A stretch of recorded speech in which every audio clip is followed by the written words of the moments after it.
Mga kaboken, dahil napakasarap ng aming pagkukwentuhan ni Tita Nelia, nagutom tuloy kami.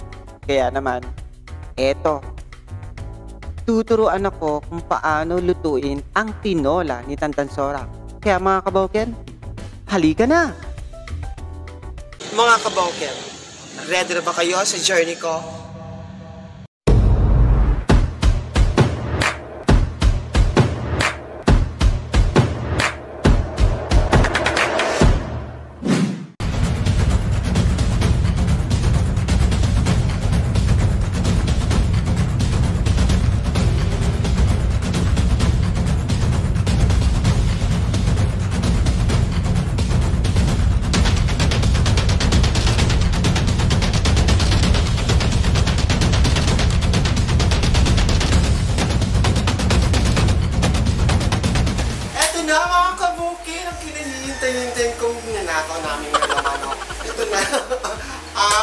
Specialty ng aming lola at lola talaga ni Tita Nelia is si Tantansora, ang tinola. Ay, teka lang, parang mali at ang ating outfit, tita. So, dapat kailangan na nakapangluto tayo. Oh, hindi ko malina ako yan. Binigay naman sa akin. Binigay mo pala. Sorry.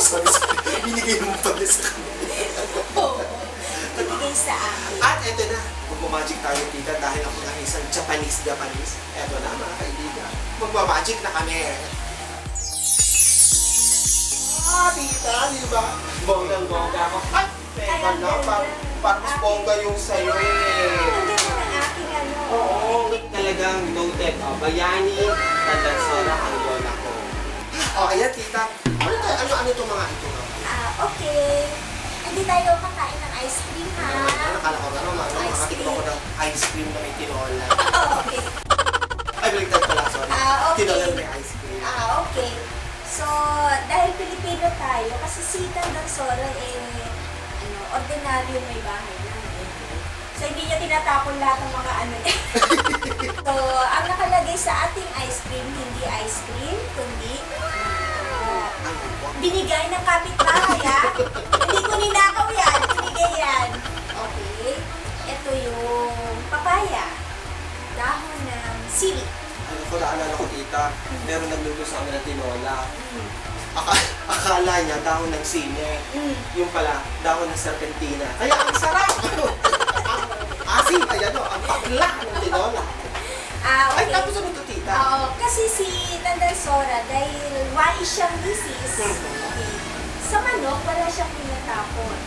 So, ang tinatapon niya lang balahibo. Sinasahod niya yung dugo ng manok sa bigas. Tapos yan, yung pambisa natin. Okay. Tapos ito, downy. Ay, hindi downy yan. Akala ko downy. Okay. Siguro nung panahon. Amoy mo! Amoy mo! Hindi yan downy. Ano ang tawag dito, Okay. tita? Yan yung pangalawang hugas ng bigas. Tapos may kape. Hindi kape yan. Ano yan? Pamintang buo. Okay, mga hindi, pag-girl na pala, sorry. Tapos ito po ay asin and Patis. Okay. Toyo. Toyo. Toyo. Ay, toyo pala! Mantika. So mga kaboken, ready na ba kayo sa pagluluto na ito? So, start na tayo! Tinulang Tagalog talaga. Kasi mamaya may secret yan. Kung bakit ako may atay ng manok. Okay. So, pwede naman ito may atay ko talaga. So, mga ilang minutes siya dito? Pagka naluto na siya. Pagka kumatas na yung Okay. Maya, So, mga- lalagyan natin ng downy. Kasi, Sabaw. sabaw. Yung Okay. hinugasan ng bigas. So, may... Tsaka to. Ayan, ito. Tita, ano na susunod natin gagawin? Ihulog natin yung Mga nga. Sarap nito. Ramen. Maingay na pero masarap.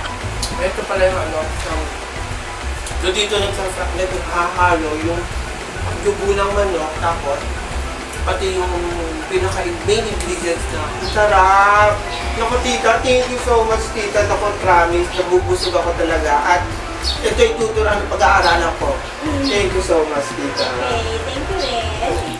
Ano ko, tita, dahil sa pinatikim mo sa akin ng tinola, ita-challenge ko ako sa sarili ko, naluluto din ako ng ganyang klaseng tinola na together with the dugong, with the bigas, with the hugas bigas and everything. Ako, tita, thank you so much, tita. Maraming salamat. Itututunan ko yan. Sa mga kaboking, watch nyo sa challenge namin yan, ha?